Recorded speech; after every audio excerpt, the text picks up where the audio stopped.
The first principle was magnetical hunger, absolute contraction. And that the second principle was motion and the desire for absolute expansion. And that the third principle, and this is the human condition, is anguish. Because we cannot contract absolutely, nor can we expand absolutely. So we are bound within a centripetal and centrifugal consciousness. And that for him, and I love it, he said, Schrock, or the lightning bolt, was love. And that love is not a constant. It lights up, and you never know where it's lighting up, but it lights up momentarily. And when it does, it begins to make us understand that that centripetal and centrifugal force in our consciousness is that which, like the heart, is contracting and expanding. It's not a matter of taking sides. It's a matter of truly understanding that this helps us to gauge and navigate our human experience. And this is why, as the sun is looking up toward, as the sun archetype is looking up toward the inward sun, we start to see, you asked about ratio. Now do you see how this is actually unfolding as a spiral? It's the light, but it's actually unfolding. It's actually opening in a ratio. And this is why it's saying that, like the tree, these ratios hold more and more of the experience.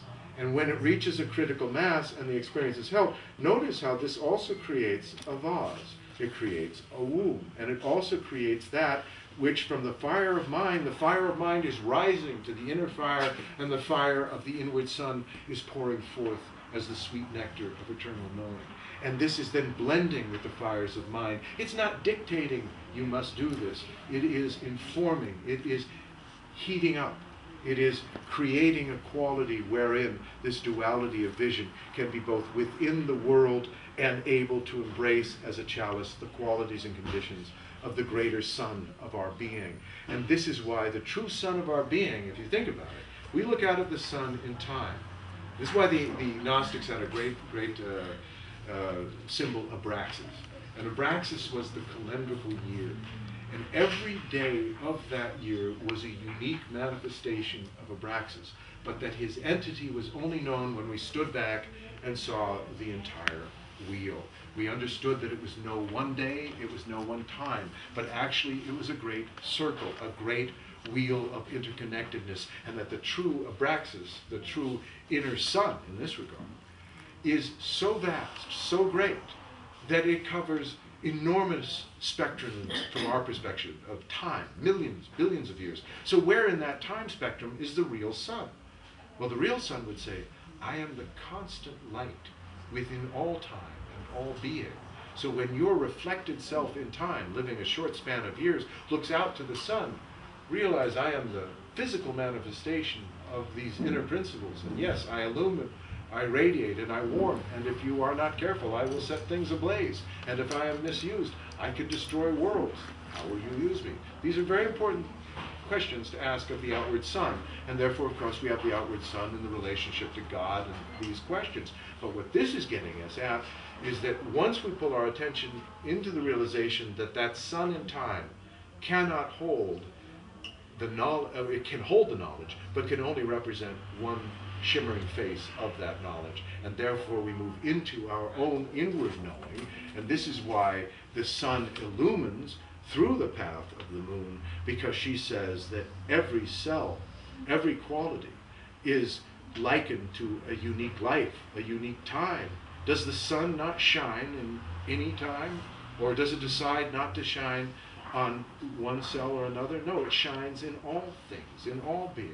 And this is why a lot of this has to do with what I call the etiquette of energy. It's not so much that we need to learn more, it's we need to have better manners. We really need to understand. This is what the way of the moon, and actually the feminine archetypes in the tarot taught me. It's about honor.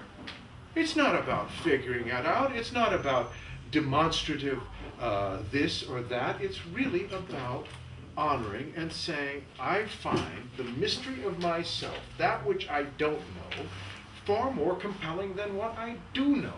I am willing to listen.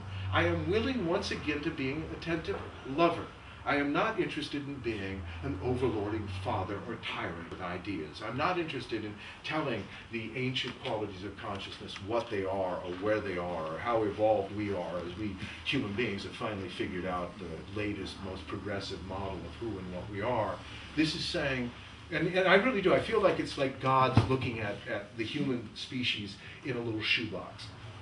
And every time it tries to go, hello, we run into a corner and go, I am unworthy, I am unworthy, I am unworthy, I am nothing, I am nothing. Can you imagine how frustrating that would be? To create in form consciousness that is capable, through its own pattern recognition, through its own capacity, through self-determination, to grow a garden of who and what it can become, and that it hides. And this is why I feel we're at a point, and this is why it's very important that everyone telling different stories in different ways begins to understand that this alchemical wedding of the moon and sun, of these qualities of fullness and force, or fullness and form, are all of us. And that each of us are a unique crucible, a unique aggregate of these archetypal energies. And when we appreciate that, we begin to appreciate the fact that we are here truly to blossom, and that no two blossoms are the same, although they are all composed of the same quality of consciousness, this quality of creation.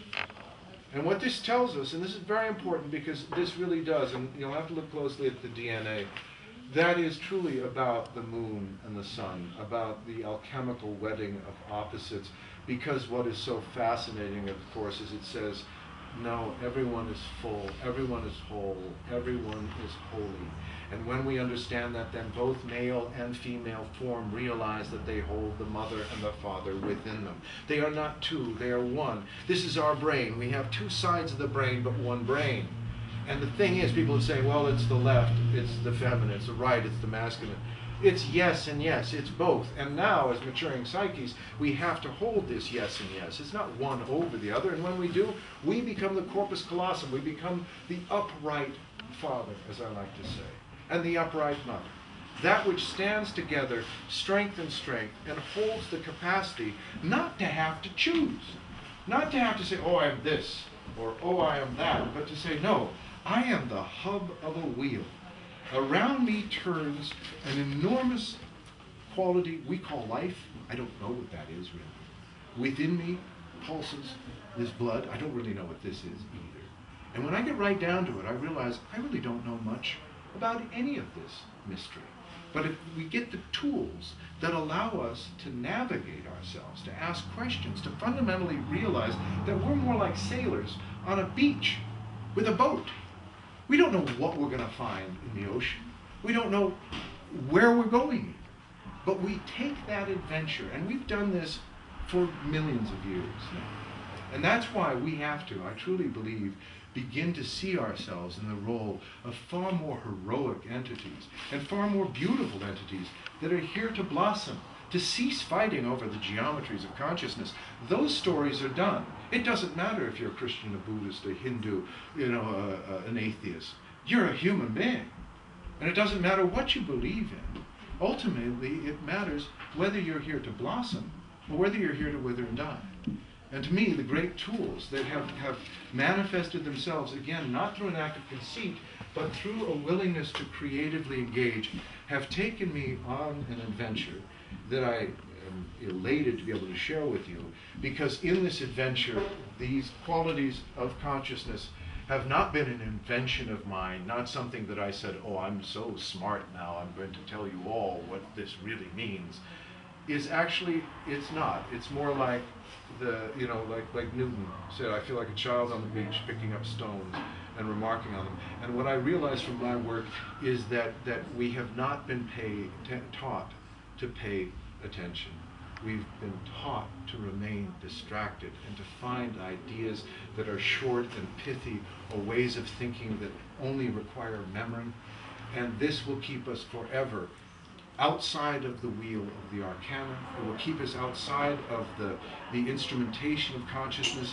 We will have a piano in our house ourselves, and we won't know that we're meant to be played, that music is meant to come out of us.